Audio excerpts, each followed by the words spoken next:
주 예수 그리스도 안에서 사랑하는 성도 여러분, 10월의 첫 예배입니다.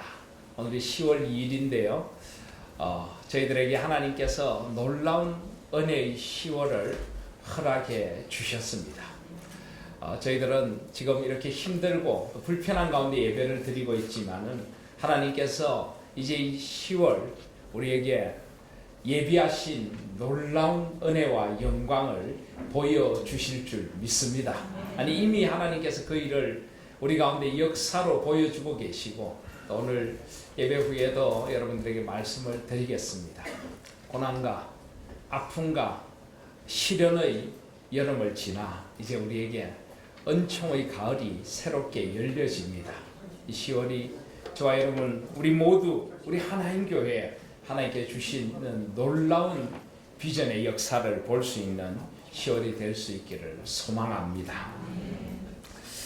제가 아주 좋아하는 책 가운데 한 권을 오늘 소개하려고 합니다. 이 책인데요. 조그만 책자입니다.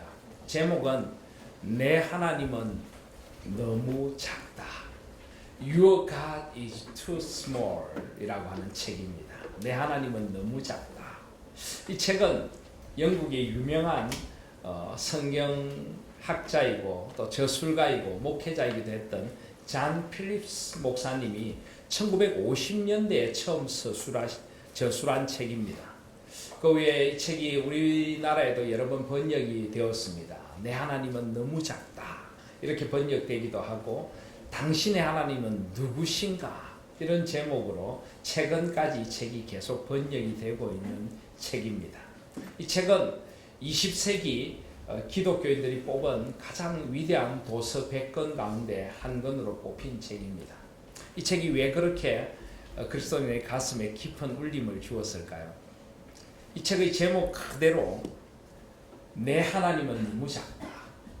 우리가 생각하는 하나님이 너무 작다 하는 이 말이 우리 가슴에 깊은 울림을 주었습니다. 이 책을 쓰신 잔 필립스 목사님은 이 책을 쓰게 된 동기가 자기가 목회를 하고 젊은이들을 만나보니까 사람들의 마음속에 있는 하나님이 너무 성경의 하나님과는 동떨어져 있더라는 것입니다. 사람들은 하나님을 자신의 생각의 상자 속에 가두어 두고 하나님을 몰라도 너무 모르더라는 것입니다. 이 책 표지에 보면 그렇게 써놨습니다. 하나님에 대하여 몰라도 너무 모른다. 당신이 어처구니 없이 잘못 알고 있는 하나님에 대한 치명적인 오류. 상상조차 할 수 없는 무한하고 위대하신 참된 하나님 안에서 당신 자신이 만들어낸 하나님을 버리고 참 하나님을 발견하라. 그렇습니다. 우리는 나름대로 하나님에 대한 생각들을 가지고 있습니다. 그런데 가만히 그 생각들을 한번 되짚어 보면은 우리는 하나님에 대하여 사실은 너무나 모릅니다. 성경이 말씀하신 하나님, 그 성경조차도 도저히 다 표현해낼 수 없는 그 하나님의 크고 놀라우심을 우리는 잘 알지 못하고 나의 생각 속에 하나님을 가두어 버립니다. 그래서 하나님을 어떤 때는 마치 내 마음속에 경찰관처럼 생각하기도 한다는 것입니다. 하나님께서 사사건건 우리의 일에 시비를 거시고 우리를 지적하시고 우리를 책망하시는 그런 작은 하나님. 물론 하나님은 우리의 죄를 때로 징계하시지만은 그런 식으로 우리가 생각하는 하나님은 진짜 하나님이 아니라는 것입니다. 또 때로는 하나님을 무슨 군대의 총사령관이나 최고 경영자처럼 생각하면서 사람들의 어떤 작은 아픔, 그 병사들의 작은 아픔에는 전혀 관심이 없는 그런 하나님으로 잘못 생각하기도 한다는 것입니다. 또 때로는 긴 수염, 흰 수염을 늘어뜨린 아주 오래된 하나님.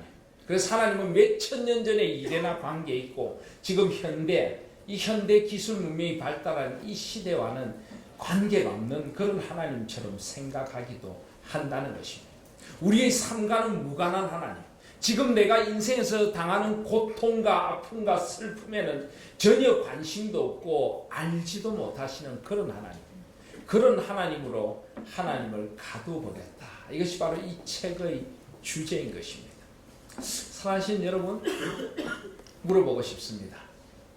당신의 하나님은 누구십니까? 혹시 여러분들의 하나님도 너무 작지는 않습니까? 우리는 성경이 말하시는 그 크고 놀라운 하나님, 말씀 속에 역사하시는 그 하나님을 제대로 한번 만나보지도 못하고 내 마음속에 생각하는 하나님으로 하나님을 가두어 버리고 한평생 살면서 하나님이 얼마나 크고 놀라운 분인가 그 하나님을 한번 만나보지도 못하고 하나님을 나의 마음의 상자 속에만 가두어 두고 그냥 주일날 오면은 잠깐 그 상자를 열어서 그 상자 속에 있는 하나님을 만나고 다시 주일이 지나면 그 상자를 닫아두고 내 삶은 하나님과 전혀 관계없는 것처럼 내 삶에 역사하시는 그 하나님을 잊어버리고 살아가고 있지는 않습니까? 당신의 하나님은 누구십니까? 오늘 저는 이 질문을 한번 던져보고 싶은 것입니다. 사랑하신 여러분, 이 비슷한 생각을 했던 사람들이 있습니다. 오늘 이사야서 40장 27절을 한번 보시기를 바랍니다. 이사야서 40장 27절을 보시면 야곱아 어찌하여 내가 말하며 이스라엘아 내가 이르기를 어찌하여 이스라엘아 내가 이르기를 내 길은 여호와께 숨겨졌으며 내 송사는 내 하나님에게서 벗어난다 하느냐. 지금 이스라엘 백성들이 하고 있는 말입니다. 이사야서는 총 66장으로 된 성경인데요. 1장부터 39장까지는 이스라엘을 향한 하나님의 징계와 심판에 대하여 말씀합니다. 그리고 40장부터 66장까지는 하나님의 회복을 노래하고 있습니다. 그런데 이스라엘 백성들이 그들이 하나님의 언약을 떠난 죄 때문에 바벨론의 포로가 되어 끌려가게 될 것이라는 것입니다. 70년의 세월을 그곳에 있게 될 것이라는 것입니다. 그런데 그런 가운데 그들이 이렇게 말을 한다는 것입니다. 이스라엘이 내게 이르기를 내 길은 여호와께 숨겨졌다. 하나님은 우리 사정 모른다. 하나님은 우리가 얼마나 힘들고 어려운 시간을 보냈는지 알지 못하신다. 하나님은 우리의 억울함을 모른다라고 말을 하느냐. 내 송사는 내 하나님에서 벗어난다. 나의 송사, 나의 재판, 나의 억울함 하나님께서 하나도 알지 못하고 하나님은 그냥 방관자처럼 계신 하나님이다. 그런데 오늘 이 말씀은 수사적인 의문문입니다. Rhetorical question. 어찌하여 너희가 하나님을 그렇게 생각하느냐는 것입니다. 왜 하나님이 모른다고 생각하느냐? 하나님이 진짜 모르신다고 생각을 하느냐고 묻고 계신 것입니다. 무슨 말입니까? 하나님께서 사실은 다 아신다는 것입니다. 하나님께서 우리의 작은 눈물 한 방울까지도 다 헤아리고 계신다는 것입니다. 우리가 얼마나 억울한지, 우리가 얼마나 아픈지, 우리가 얼마나 힘든지, 우리가 얼마나 주저앉고 싶은지 하나님은 다 아시는데 왜 하나님이 그걸 모른다고 생각하느냐? 하나님이 정말 모르시는 줄 아느냐? 이렇게 지금 역설적으로 묻고 계신 것입니다.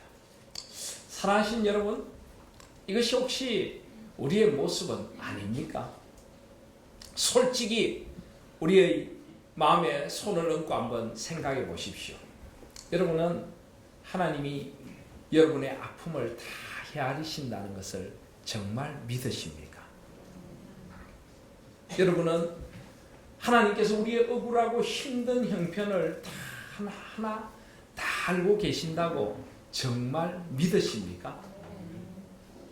진짜 하나님께서 나보다 나의 아픔을 더 잘 헤아리시고 내가 몰래 흘리는 그 눈물도 하나님께서 그 마음에 더 큰 아픔으로 아파하시며 하나님께서 나의 영혼을 꼭 안아주시는 분이라는 그런 놀라운 체험이 있으십니까? 만약에 그것이 없다면 우리도 하나님을 몰라도 너무 모르는 것입니다. 우리도 하나님을 나의 마음의 상자 속에 가두어 버리고 그 하나님의 크고 광대하심을 모르는 것입니다. 오늘 그래서 이사야 선지자를 통하여 하나님께서는 답답한 마음으로 말씀하십니다. 어찌하여 너의 길, 너의 송사, 너의 삶의 사정이 나한테 다 숨겨졌다고 생각하느냐? 결코 그렇지 않다는 것입니다. 28절에 보시면 너는 알지 못하였느냐, 듣지 못하였느냐, 영원하신 하나님 여호와 땅끝까지 창조하신 이는 피곤하지 않으시며 곤비하지 않으시며 명철이 한이 없으신 분이시다. 여기 강조하여 이야기합니다. 너는 알지 못했느냐, 듣지도 못했느냐, 영원하신 하나님 여호와에 대하여. 사랑하신 여러분, 우리 하나님은 영원하신 하나님이십니다. 아멘이십니까? 하나님이 영원하시다는 것은 영원 전부터 영원 후까지 하나님은 영원히 존재하시는 하나님이시란 말입니다. 그 영원하신 하나님, 그분은 영원한 목적과 계획을 가지고 나를 창조해 주신 하나님이십니다. 땅 끝까지 창조하신 여호와 하나님. 땅 끝까지라는 것은 저 땅 끝에 있는 그 작은 것 하나, 그 눈에 보이는 것 하나, 눈에 보이지 않는 그 작은 것조차도 창조해 주신 하나님이심을 말씀하십니다. 여러분 그걸 믿으십니까? 믿으십니까? 그렇다면 하나님이 우리 아픈 사정 모르실 리가 있습니까? 하나님이 우리의 눈물을 모르실 리가 있습니까? 나를 이 모습 이대로 창조해 주신 하나님, 나를 하나님의 그 크고 놀라운 손길로 빚어주시고 나를 이 땅에 존재하게 하셨고 이 시대를 살아가게 하시는 그 하나님께서 나의 길을 모르시겠습니까? 나의 사정을 모르시겠습니까? 나의 삶의 자리를 모르시겠습니까? 나의 삶을 하나님께서 붙들고 계시지 않으시겠습니까? 하나님은 지금도 우리 가운데 역사하신 하나님이심을 잊지 마시기를 바랍니다. 하나님은 영원부터 영원까지 우리와 함께 하십니다.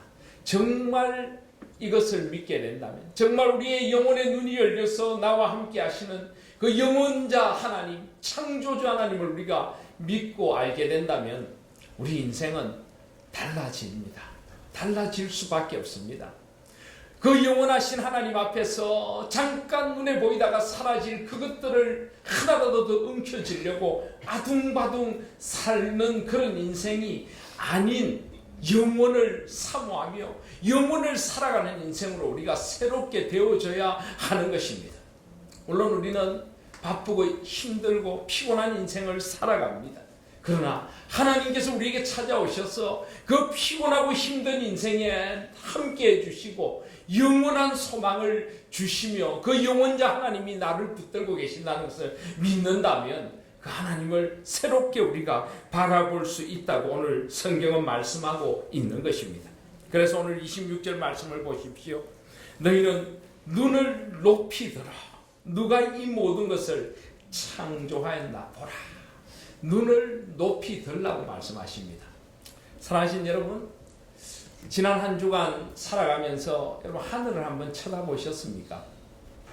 하늘을 한번 보셨어요? 오늘 26절 말씀에 보면 눈을 높이 들어 누가 이 모든 것을 창조하였나 보라. 주께서는 수효대로 만상을 이끌어내시고 그들의 모든 이름을 부르시나니 그의 권세가 크고 그의 능력이 강함으로 하나도 빠짐이 없느니라. 여기 만상이라고 하는 것은 천체를 일컫습니다. 그 하늘의 별들과 그 모든 그 하나님이 지으신 그 천체를 누가 지었는지를 좀 보라고 말씀하십니다. 여러분 지난 한 주간 눈을 들어 하늘의 별을 좀 바라보셨습니까? 여러분들 서울에 사시니까 잘 못 보시죠? 저는 고촌에 삽니다. 고촌에 살면은 하늘도 잘 보이고 하늘의 별들도 잘 보입니다. 여러분 좀 눈을 들어 하늘을 보실 수 있기를 바랍니다. 비록 우리 사는 인생이 힘들고 지치고 우리를 바쁘게 몰아세우지만은 그 바쁨이라는 그런 사탄의 손길에 우리가 쫓겨 살아가지는 않아야 합니다. 사탄은 우리의 마음을 빼앗아갑니다. 세상의 버금과 세상의 힘듦과 세상의 바쁨으로 우리의 마음을 온통 빼앗아서 우리가 하나님 지으신 그 창조세계 한번 바라보고 그 별을 한번 노래할 마음의 여백조차도 사탄은 빼앗아가 버립니다. 쏟지 마시기를 바랍니다. 진짜 눈을 들어 하나님 지으신 창조의 세계를 한번 봐보십시오. 그 영원하신 하나님의 손길을 바라봐 보시기를 바랍니다. 그리고 그 영원의 관점에서 나의 삶을 한번 새롭게 보실 수 있는 저와 여러분들이 되시기를 바랍니다. 하나님은 우리의 인생의 작은 것도 다 헤아리시고 우리를 향한 영원한 목적을 가지고 그 목적을 향해서 우리를 인도해 가고 계십니다. 뭐가 두려우십니까? 뭐가 두려우십니까? 여러분, 삶과 죽음의 신비를 붙들고 계신 분이 하나님이심을 믿으십니까? 우리는 죽음조차도 두려워하지 않습니다. 하나님이 영원하시기에 우리를 영원한 존재로 창조해 주신 줄 믿습니다. 우리에게는 영원한 소망이 있습니다. 우리의 그 사람은 후패해 가지만은 우리의 속 사람은 날로 새로운 것입니다. 그것이 바로 우리의 고백인 것입니다. 사랑하신 여러분, 저는 우리 하나님 교회가 바로 이 크신 하나님을 알아가는 교회가 되기를 소원합니다. 우리가 이제 새로운 교회를 하나님께서 새롭게 나아가게 해주셨습니다. 저는 우리 하나님 교회가 하나님이 얼마나 크고 놀라운 분인지 그 크신 하나님을 만날 수 있는 교회가 되기를 소원합니다. 저는 목회자로서 저희 설교를 통하여서, 저희 기도를 통하여서, 저희 목회를 통하여서 우리 온 성도들에게 하나님이 얼마나 크신 분인가를 펼쳐 보여주고 싶습니다. 물론 제가 할 수 없지만은 하나님께서 그 크고 강대하신 하나님의 비밀, 하나님의 그 신비, 온 세상에 충만한 하나님의 영광, 하나님의 창조의 그 신비한 노래를 우리 성도들에게 들려줄 수 있기를 소원합니다. 그래서 우리가 이 세상에 갇힌 자가 아니라 하나님을 상자 속에 가두어둔 자가 아니라 그 크신 하나님을 노래하면서 그 크신 하나님이 지으신 더 넓은 세상을 하나님 안에서 살아갈 수 있는 그런 우리 하나님 교회가 될 수 있기를 간절히 소원합니다. 제가 옛날에 남아공에서 요하네스버그 한인교회라 하는 교회를 섬긴 적이 있습니다. 그때 그 교회 유년 주일학교를 제가 만들었는데요. 주일학교를 만들어 가지고 아이들과 한번 저녁에 여름 성경학교 찬양 집회를 한 적이 있습니다. 이 남아공은 얼마나 자연이 아름다운지 우리 아이들과 그때 정말 많이 불렀던 찬양이 하나 있습니다. 내 하나님은 크고 힘있고 능히 있어 못할 일 전혀 없네. 여러분 그런 찬양 아십니까? 내 하나님은 크고 힘있고 능히 있어 못할 일 전혀 없네 하는 찬양 아십니까? 제가 부르니까 곡조를 잘 모르시겠죠, 그죠? 저 산들도 주의 것, 골짜기도 주의 것, 별들도 주의 솜씨, 와우! 하는 이런 찬양이 있는 거 아십니까? 정말 우리 입술에 그런 찬양이 터져 나와야 됩니다. 우리 마음에 그런 찬양이 터져 나와야 됩니다. 내 하나님은 크고 힘있고 능히 있어 못할 일 전혀 없네. 저 산들도 주의 것, 골짜기도 주의 것, 별들도 주의 솜씨. 와, 나를 위해 하나님께서 창조해 주신 세상을 바라보면서 정말 내 하나님이 크고 놀라우시다. 나의 하나님은, 당신의 하나님은 작을지 몰라도 Your God is too small, but my God is too big. 나의 하나님은 너무나 크십니다. 나의 하나님은 너무나 위대하십니다. My God is too great. 그런 고백이 우리 삶에 터져 나와야 할 줄 믿습니다. 오늘 바로 시편 40편의 고백이 오늘 이사야서 40장의 고백이 바로 그것입니다. 28절에 보시면 너는 알지 못하였냐 듣지 못하였냐 영원하신 하나님 여호와, 영원하신 하나님 여호와를 한번 만나보라는 것입니다. 우리 인생에 하나님의 영원하심을 만나고 그 영원하신 하나님이 나의 하나님이신 것을 만나게 된다면 세상을 보는 우리의 눈이 달라질 줄 믿습니다. 세상을 대하는 우리의 자세가 달라질 줄 믿습니다. 우리의 마음이 달라지는 것입니다. 영혼을 살아가는 사람들과 이 세상의 것들만 바라보며 두더지처럼 땅만 바라보고 살아가는 사람들과 인생을 바라보는 자세가 같을 수가 없는 것이죠. 같을 수가 없는 것입니다. 삶을 살아가는 가치관이 같을 수가 없는 것이죠. 같을 수가 없는 것입니다. 사랑하시는 여러분, 눈을 들어 영원하신 하나님을 바라보실 수 있기를 바랍니다. 땅 끝까지 창조하신 나의 창조주 하나님, 그분이 나를 이 땅에 보내주신 이유와 목적을 발견하실 수 있기를 바랍니다. 사랑하신 여러분, 우리는 절대 비교할 존재가 아닙니다. 사탄은 끊임없이 우리를 비교시킵니다. 내가 가진 것을 다른 사람들과 비교하게 만들고, 나의 삶의 조건들을 다른 사람들과 비교하게 만들고, 사랑하신 여러분, 쏙지 마시기를 바랍니다. 하나님께서 나를 이 모습 이대로 창조해 주셨습니다. 하나님께서 나에게 내가 이 땅을 살아가야 할 사명과 재능과 은사를 주셨고, 나에게 삶의 현장과 여건들을 허락해 주셨습니다.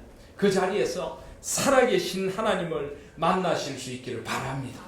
그 자리에서 나를 창조하시고 나를 통해 하나님의 역사를 이루어 가시는 그 하나님을 만나고, 그 영원하신 하나님을 새롭게 만나실 수 있기를 바랍니다. 그분은 어떤 분이십니까? 29절에 보면 피곤한 자에게 능력을 주시며 무능한 자에게 힘을 더하시는 분입니다. 그렇습니다. 우리를 피곤하게 하고 지치게 하는 인생의 일들이 누구에게나 있습니다. 그러나 그 하나님을 바라보면 하나님은 우리에게 능력을 주시는 하나님이신 줄 믿습니다. 무능한 자에게 힘을 더하신다. 이 말을 좀 더 정확하게 번역하면 기력을 잃은 자들에게 기운을 더하신다. 기운을 잃어버린 자에게 기력을 더하시는 하나님이시다. 그렇습니다. 우리는 얼마나 무능하게 어깨가 쭉 처진 채로 살아갑니까? 이 세상에 지치고 삶의 여러 가지 고난과 아픔에 지쳐서 어깨가 축 처진 우리에게 다가오셔서 하나님이 우리 어깨를 잡아 일으키십니다. 눈을 들어 하늘을 보라. 눈을 들어 나를 보라. 내가 너의 하나님이야. 너희 하나님이 그렇게 작지 않아. 너희 하나님은 너무나 크단다. Your God is too big. 내가 너를 붙들고 있어. 너를 영원부터 영원까지 사랑하고 너를 향한 영원한 목적과 계획을 내가 지금 이루어가고 있는 거야. 하나님이 우리를 잡아 일으키시는 그 은혜의 손길을 반드시 만나실 수 있기를 바랍니다.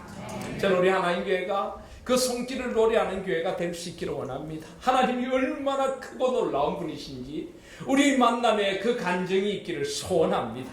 우리의 교회에 그 고백이 넘쳐나기를 소원합니다. 우리의 찬양에 하나님의 그 크신 임재가 드러나는 그런 교회가 될 수 있기를 소원합니다. 만날 때마다 나의 하나님은 너무나 크시고 나의 하나님은 지난 한 주간 나를 이런 은혜와 이런 사랑으로 인도해 주셔서 저는 그런 목사가 되고 싶습니다. 하나님이 너무나 크다고 알려주고 저희 목회를 통하여 설교를 통하여 신방을 통하여 말씀 공부를 통하여 우리 성도들과 함께 나누는 삶의 자리자리마다 하나님이 얼마나 크신가를 노래하면서 그 영원하신 하나님의 뜻과 목적에 붙들려서 한 생을 달려가는 그런 우리 하나님 교회로 새롭게 되기를 소원합니다. 오늘 29절에 보시면 피곤한 자에게 능력을 주시고 무능한 자에게 힘을 더하시며 30절에 소년이라도 피곤하며 곤비하며 장정이라도 넘어지며 쓰러지되. 인간은 유한한 존재입니다. 인간은 그 자체로 우리의 힘으로 살아갈 수 없는 존재입니다. 여러분, 인간에게는 누구나 생명의 근원, 힘의 근원이신 하나님이 필요합니다. 마치 배터리가 방전되듯이 우리 인생이 때로는 정말 가라앉는 것 같고 정말 무너져 내리는 것 같고 아무것도 할 수 없는 순간들이 찾아옵니다. 아무리 소년이라도 아무리 장정이라도 인간은 누구나 쓰러지고 약하고 넘어질 수밖에 없는 존재입니다. 바로 그래서 우리에게는 능력의 근원이신 하나님이 필요합니다. 바로 그래서 영원하신 하나님이 우리를 붙들어 주셔야 합니다. 나를 창조하신 하나님이 나를 새롭게 해 주셔야 하는 것입니다.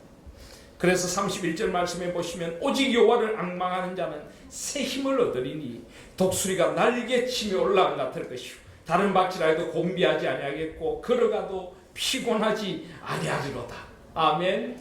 오직 여호와를 앙망하는 자, 오직 하나님을 바라보고 하나님을 기다리는 자에게는 새 힘을 주신다고 분명히 오늘 말씀하십니다.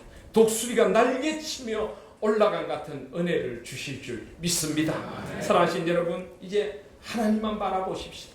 오직 여호와만 앙망하십시다. 하나님께서 우리 모두에게 우리 한 사람 한 사람의 형편과 사정과 눈물과 아픔을 아시는 하나님, 우리 하나님 교회의 눈물을 아시는 하나님께서 이제는 새 힘을 주셔서 우리를 독수리 날개치며 올라간 같게 해주실 줄 믿습니다.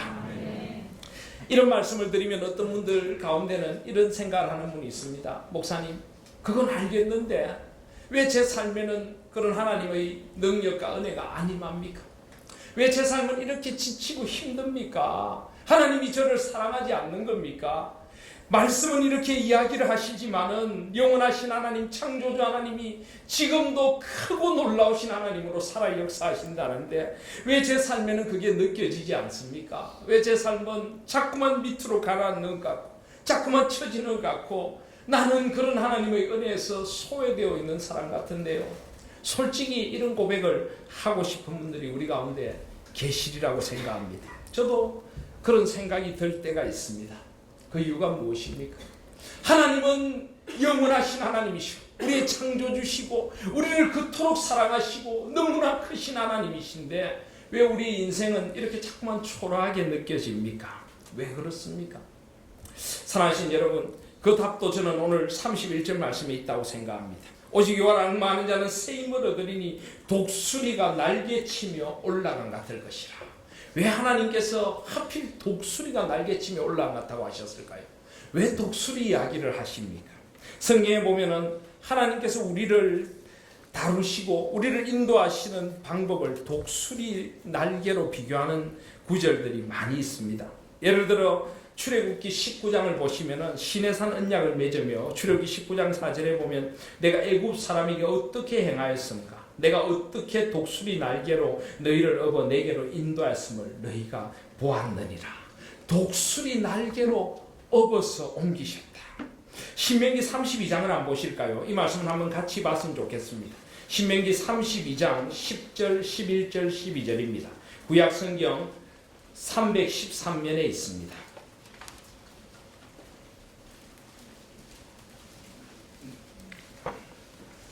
신명기 32장 10절, 11절, 12절을 한번 보시겠습니다. 여호와께서 그를 황무지에서 짐승이 부르짖는 광야에서 만나시고 구약성경 313페이지입니다. 호위하시며 보호하시며 자기 눈동자같이 지키셨도다. 이 신명기는 하나님께서 광야를 지나며 이스라엘 백성들을 어떻게 보호해 주셨는가를 가르쳐 줍니다. 여호와께서 그를 황무지에서 짐승이 부르짖는 광야에서 만나주셨다. 그리고 호위하시며 보호하시며 자기 눈동자같이 지키셨다라고 말합니다. 그런데 11절에 보니까 눈동자같이 지키시는 걸 어떻게 지키십니까? 11절을 보시면 마치 독수리가 자기의 보금자리를 어지럽게 하며 자기의 새끼 위에 너풀거리며 그의 날개를 펴서 새끼를 받으며 그의 날개 위에 그것을 엎는 것 같이 여호와께서 홀로 그를 인도하셨고 그와 함께한 다른 신이 없었도다. 눈동자같이 지키시는데 그걸 독수리처럼 지키신다. 그런데 마치 독수리가 자기의 보금자리를 어지럽게 하고 자기 새끼 위에 너풀거리며 그의 날개를 펴서 새끼를 받는 것처럼 지키신다라고 합니다. 이게 무슨 말씀입니까? 여러분, 독수리를 좀 아십니까? 독수리는 맹금류 중에 가장 높이 나는 새 가운데 하나죠. 아주 힘과 능력의 상징입니다. 그런데 그 독수리가 둥지를 어디에다가 트는가 하면은 저 높은 절벽 위에 저 벼랑 끝에 아니면 아주 높은 나무 꼭대기에 둥지를 튼다고 합니다. 그리고 독수리는 이 둥지를 굉장히 잘 만든다고 합니다. 아주 푹신푹신한 재질이 좋은 그런 풀들을 물어다가 또는 자기 날개까지 이용해서 이 둥지를 만든다고 합니다. 그리고 그 둥지 위에 알을 낳습니다. 그리고 그 알을 품어서 새끼가 태어나게 됩니다. 이 독수리 새끼들에게는 이 둥지가 정말 특급 호텔입니다. 이 얼마나 높은 곳에 있으니까 짐승이나 뭐 뱀들이 전혀 덤빌 수가 없는 그런 안전한 곳에 있고요. 독수리 새끼가 눈을 들면 그냥 위로는 하늘이 쫙 펼쳐지고 아래로는 까마득한 광활한 대지가 펼쳐집니다. 독수리 새끼가 그걸 바라보면서 얼마나 행복하였습니까? 뭐 새가 그런 걸 느낄지는 잘 모르겠습니다만 그리고 이곳에서 그 안정과 평안을 누립니다. 어미가 물어다주는 맛있는 먹이를 먹으면서 그곳에서 무럭무럭 자라나게 됩니다. 그런데 신기한 것은 이 독수리가 이 새끼들이 어느 정도 자라게 되면 그 다음부터 이 둥지에 더 이상 못 있도록 만든다고 합니다. 오늘 말씀처럼 날개를 펴가지고 그 위에 너풀거려서 이 새끼들을 그 둥지에서 몰아낸다고 합니다. 또 때로는 어떤 학자들에 의하면 독수리가 가시나무를 이 둥지 안에 갖다 놓는데요. 새끼들이 좋아할 때는 이 가시나무가 별로 걸리지를 않습니다. 근데 이게 점점 자라면은 이 가시나무의 가시가 새끼들이 몸을 찌릅니다. 이 새끼들이 견딜 수 없이 되는 거예요. 피가 나고 상처가 나서 더 이상 둥지에서 머물 수가 없습니다. 그때가 되면 그냥 날개로 그냥 새끼들을 흩어가지고 둥지 밖으로 떨어뜨립니다. 그러면 어떻게 되겠습니까? 이 새끼들이 아직 날개입도 제대로 못하는데 그냥 땅을 향해 곤두박질을 치겠죠. 죽는다고 소리를 지를 겁니다. 깍 하고 소리를 지를 겁니다. 그래가지고 땅에 그냥 처박혀서 죽기 일보 직전이 됐을 때 어미 독수리가 그 양쪽에 한쪽 날개가 1m가 넘는 그 날개로 날아가지고는 새끼를 날개로 착 낚아채서는 하늘을 향해 높이 날아오르죠. 그리고는 저 하늘 위에서 다시 날개를 퍼덕거려가지고 또 새끼를 떨어뜨립니다. 새끼가 곤두박질을 치면서 날개짓을 하죠. 그러다가 또 죽으려고 하면 또 잡아서 올립니다. 이런 훈련을 계속 반복을 한다고 합니다. 언제까지요? 언제까지? 이 독수리가 완전히 자기 힘으로 날개짓을 해가지고 날아오를 수 있을 때까지. 실제로 독수리는 날개로 나른다기보다는 기류를 탄다고 합니다. 전에도 제가 바보새, 알바트로스 이야기를 했는데 정말 큰 새들은 이 기류를 타고 바람의 방향을 따라서 이 바람을 타고 확 날아오는 폭풍우가 밀려와도 그 폭풍우 속으로 들어가서 폭풍우를 타고 가장 높은 곳으로 날아오르는 게 바로 이 독수리 같은 새입니다. 그렇게 이 세상의 폭풍우를 뚫고 하늘 향해 날아오르는 그때까지 독수리 어미는 새끼를 끊임없이 훈련시키십니다. 그런데 오늘 말씀해 보니까 하나님이 우리를 눈동자같이 지키시는데 바로 마치 독수리가 자기의 보금자리를 어지럽게 하며 자기의 새끼 위에 너풀거려서 그 새끼를 떨어뜨리고 받는 것처럼 그렇게 지켜주신다. 사랑하신 여러분, 여기에 하나님의 은혜가 있습니다. 우리 고난의 의미를 아십니까? 인생에 고난이 없는 인생은 없습니다. 그런데 하나님께서는 그 고난을 우리를 향한 이런 연단의 기회로 우리에게 허락해 주신다는 것입니다. 우리가 독수리 둥지에 계속 있으면 어떻게 될까요? 독수리가 만약에 그 새끼들이 그 안락한 둥지에 계속 있고 점점 몸이 커지고 비대해지면은 결국은 어느 순간 그 둥지에서 떨어지고 말 것입니다. 어미 독수리가 잠깐 먹이를 구하러 간 사이에 그 새끼가 떨어지면은 결국은 그 새끼는 죽고 맙니다. 결국은 그 독수리가 그 높은 창공을 날아오르며 그 광활한 그 세상을 바라보면서 유유히 맹금유의 왕으로 날아오르는 그 멋진 비행은 기대할 수가 없게 되는 것입니다. 그 멋진 비행을 위하여 그런 훈련을 시키시는 것입니다. 사랑하신 여러분, 우리도 얼마나 독수리 새끼들처럼 우리의 둥지에 안주해 있는 경우들이 많습니까? 이 정도면 됐다. 이 정도면 충분하다. 그저 내 세상, 나를 둘러싸고 있는 삶의 조금의 안락, 조금의 편안함, 그런 것들에 안주해 있는 경우들이 얼마나 많습니까? 때로는 죄에 빠져서, 죄의 달콤함에 빠져서 내 영혼이 멸망해 가는지도 모르고 그 속에 그 죄의 둥지에 틀어박혀 있는 우리들은 아닙니까? 그 넓은 세상이 있는 줄 모르고 그 영적인 놀라운 세상이 있는 줄도 모르고 그저 세상의 조그만 꿀맛에 빠져가지고 머물러 있는 우리들, 그런 우리를 하나님께서 흔들어서 둥지 밖으로 떨어뜨리시는 것입니다. 왜요? 그 잠에서 깨어나라고, 그 죄악의 중력으로부터 벗어나라고, 하늘을 향해 날아오르자고, 하나님이 주신 그 놀라운 영적인 세계를 향하여 날아오르자고 우리를 흔들어 깨우시는 하나님의 흔드심인 줄 믿습니다. 우리 고난이 어떠하든지, 우리가 무엇 때문에 그런 고난을 만났든지 하나님께서는 반드시 그 고난 가운데 우리를 흔들어서, 그 고난 가운데 그 날개로 우리를 업어서 그 고난의 바다를 지나 저 창공을 향해 날아오르게 해주실 것을 믿습니다. 바로 그것이 하나님이 우리를 사랑하시는 방법이고 사랑하시는 비결인 것입니다. 사랑하신 여러분, 어쩌면 우리 하나님교회가 당한 어려움도 그런 어려움일지 모릅니다. 우리는 안주하고 있었습니다.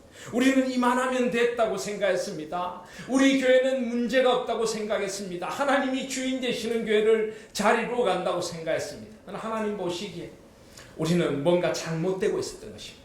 하나님 보시기에 우리는 진정 하나님이 주인인 교회가 아니었던 것입니다. 교회를 향한 하나님의 사명이 있습니다. 온 세상을 향해 나아가서 하나님의 그 크고 놀라우심, My God is too big, 하나님의 그 크고 놀라우심을 보여줘야 되고, 마음껏 하나님을 찬양하며 온전히 예배하고, 하나님의 그 말씀이 정말 꿀송이같이 나의 마음을 파고들고, 내가 찬양하는 가운데 하나님의 임재가 가득하고, 한 영혼이 주님 앞에 돌아오는 기쁨 때문에 내 영혼이 춤을 추고, 그런 교회가 해야 할 놀라운 일들이 있습니다. 이 잘못된 세상을 온전히 하나님의 나라로 새롭게 해야 되고, 하나님의 사랑과 공의와 정의가 강같이 흐르는 세상을 만들어 가야 합니다. 온 땅에 죽어가는 영혼들에게 주님의 생명의 복음을 전해서 그 생명의 능력이 강같이 흘러가야 하는데, 우리는 어쩌면 안주하고 있었는지 모릅니다. 그런 우리를 하나님께서 흔들어 깨우신 것입니다. 하나님께서 둥지에서 떨어뜨리신 것입니다. 왜요? 날아오르게 하려고. 저는 우리 하나님교회를 하나님께서 날아오르게 해주실 줄 믿습니다. 이 연단을 지나서 하나님의 날개로 우리를 얻고, 성령의 바람이 불어올 때 그 성령의 바람을 타고 날아오르는 우리 하나님교회가 되게 해주실 줄 믿습니다. 이제 이 고난을 넘어 우리 성도들이 하나님이 얼마나 놀라운 분이신가를 다시 한번 만나게 해주시려고 이 고난의 용광로를 지나게 해주신 것인 줄 믿습니다. 사랑하신 여러분, 오직 여호와만 바라보십시다.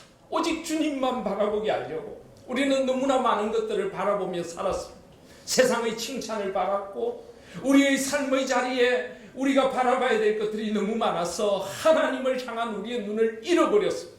오직 하나님만이 나의 소망이시고, 오직 하나님만이 영원하신 창조주이시고, 오직 하나님만이 내 인생의 진정한 의미와 목적을 주시는 분임을 잊고 살았기 때문에 하나님께서 다시 한번 우리를 새롭게 하시는 것인 줄 믿습니다.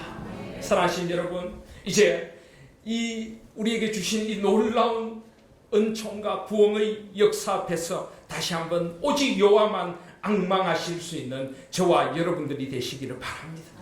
고난에 힘들었던 과거들은 이제 내려놓고, 우리를 붙들고 있었던 우리의 교만과 우리의 안일함과 우리의 영적인 나태함을 내려놓고, 사명을 잃어버리고 하나님께서 나를 이 땅에 존재하게 하시는 소명과 사명을 잃어버렸던 나의 삶의 자리들을 이제는 뒤로하고 오직 주님 앞에서 다시 한번 날아오를 수 있는 저와 여러분들이 되시기를 소원합니다. 하나님께서 놀라운 능력을 주실 줄 믿습니다. 자주 말씀드리지만 우리는 결코 늙어가지 않습니다. 우리 그 사람은 후패하지만, 우리 그 사람은 늙어가지만 우리 속 사람은 날로 새로울 줄 믿습니다.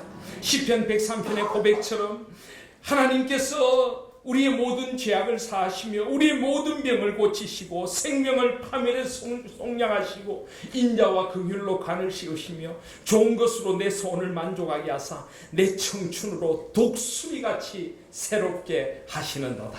아멘. 하나님의 그런 놀라운 세계가 있습니다. 하나님의 그런 놀라운 은혜의 세계가 우리 앞에 있는 것입니다. 이제 우리 하나님 교회가 다시 한번 날아오를 수 있기를 소원합니다. 우리 예배가 달라지기를 소원합니다. 우리 찬양이 달라지기를 소원합니다. 우리 기도가 달라지기를 소원합니다. 우리의 거룩한 교제와 우리 교회됨이 달라지기를 소원합니다. 이제는 우리 하나님이 너무나 크십니다.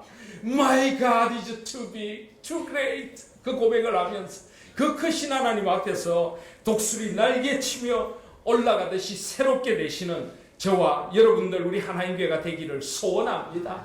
하나님께서 반드시 새 힘을 주실 것입니다. 걸어가도 피곤치 않고 달려가도 곤비하지 않고 때로는 날아오르는 같은 새 힘을 주실 줄 믿습니다. 오직 여호와만 앙망하면, 오직 주님만 바라보면 오직 주님의 영광, 주님 앞에 나의 한 생이 온전히 쓰임받고 싶습니다. 오직 주님 앞에 나아가면 주께서 우리를 독수리 날개치며 올라가게 해줄 줄 믿습니다. 그 놀라운 은혜의 저 영광의 하늘을 향해 비상하는 우리 하나님 교회 저와 여러분들이 될 수 있기를 주님의 이름으로 소원합니다. 아멘.